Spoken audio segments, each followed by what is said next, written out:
প্রিয় শিক্ষার্থী বন্ধুরা, আজ আমরা পড়ব অসুখী একজন কবিতার 4টি গুরুত্বপূর্ণ ব্যাখ্যামূলক প্রশ্নের উত্তর।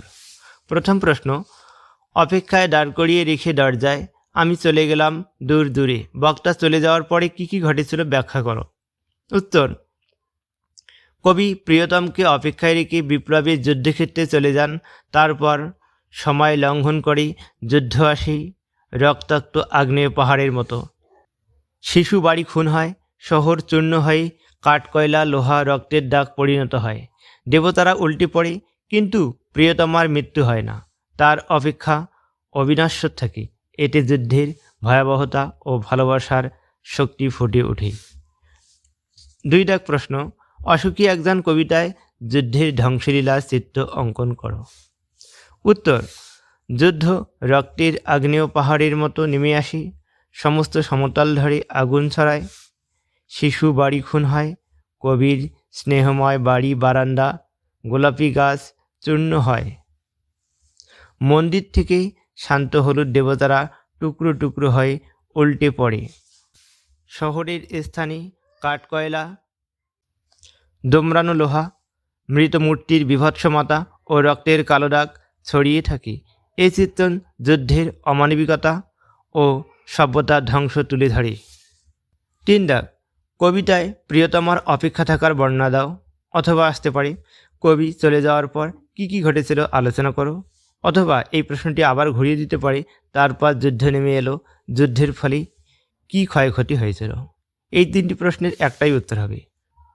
উত্তর, কবিতার প্রিয়তমকে দরজায় অপেক্ষায় রেখে বিপ্লবের যুদ্ধক্ষেত্রে চলে যান জেনে যে আর ফিরবেন না। তারপর সময় পার হয়ে যুদ্ধ নেমে আসে রক্তের আগ্নেয় পাহাড়ের মতো, যা সমস্ত সমতল ধরে আগুন ছড়ায়। যুদ্ধে ধ্বংসলীলায় শিশু বাড়িগুলো খুন হয়, কবির স্নেহময়ী বাড়ি বারান্দা গোলাপ গাছ চূর্ণ হয়ে জ্বলে যায়, শান্ত হলুদ দেবতারা মন্দির থেকে টুকরো হয়ে উল্টে পড়ে, শহরের জায়গায় ছড়িয়ে থাকে কাঠকয়লা ডোমরানো লোহা মৃত মূর্তির বিভৎস মাথা এবং পোড়া রক্তের কালো দাগ। এই চিত্রণ যুদ্ধের অমানবিক ভয়াবহতা তুলে ধরে। পরে পেরা, প্রিয়তমার অটল অপেক্ষা যুদ্ধ সব কিছু ধ্বংস করলেও প্রিয়তমার অর্থাৎ সেই মেয়েটির মৃত্যু হয় না। সে পাথরের মতো অবিরাম অপেক্ষায় দাঁড়িয়ে থাকে, যা ভালোবাসার অবিনশ্বরতা প্রমাণ করে। এটুকু লিখলে হবে, চাইলে একটু বাড়িয়েও লেখা যেতে পারে। 4 দাগ প্রশ্ন, অসুখী একজন কবিতায় কবির কেন্দ্রীয় ভাবনা কি? উত্তর, অসুখী একজন কবিতায় পাবলো নেরুদা যুদ্ধের ধ্বংসলীলাকে ভয়াবহ রূপকের মাধ্যমে চিত্রণ করেছেন, যা সভ্যতার বিনাশ তুলে ধরে। যুদ্ধ রক্তের আগ্নেয় পাহাড়ের মতো নেমে আসি, সমস্ত সমতল ধরে আগুন ছড়ায়, শিশু বাড়িগুলো খুন হয়ে যায়, কবির স্নেহময় বাড়ি বারান্দা ঝুলন্ত বিছানা গোলাপ গাছ করতালের মতো পাতা চিমনি ও প্রাচীন জলতরঙ্গ সব কিছু চূর্ণ হয়ে আগুনে ভস্মীভূত হয়। এই চিত্র যুদ্ধের নির্মমতা, নিরীহ জীবন ও স্মৃতির ধ্বংস দেখায়। এরপর দেবমূর্তির ধ্বংস, শান্ত হলুদ দেবতারা যারা হাজার বছর ধরে ধ্যানে ডুবেছিল মন্দির থেকে টুকরো টুকরো হয়ে উল্টে পড়ে এবং তারা আর স্বপ্ন দেখতে পারে না। এই কবিতায় ধর্মীয় আধ্যাত্মিক মূল্যবোধের সমাপ্তি ঘটে।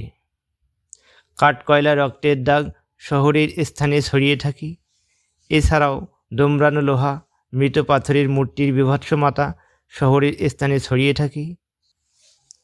এই কবিতায় দেখা যায় পাঠকরা এই উপমাগুলো থেকে যুদ্ধের সামগ্রিক সার্থক নামটি কবিতার মূল ভাব যুদ্ধের মধ্যেও প্রেমের অবিনশ্বরতাকে সংক্ষিপ্তভাবে ধরে পাঠকের মনে দ্বন্দ্বের অনুভূতি জাগায়।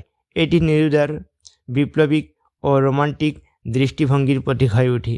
অসুখী একজন কবিতার নামকরণে আমরা দেখতে পাই যে অসুখী কিন্তু লেখক এবং যুদ্ধক্ষেত্রের যে প্রিয়তমা তিনিও কিন্তু অসুখী, তা সত্ত্বেও কিন্তু অসুখী নামটি সার্থক এবং গ্রহণযোগ্য, তা কবিতার প্রথম থেকে শেষ অবধি বোঝা যায়। তাই অসুখী নামটি সার্থক এ কথা বলা যেতে পারে।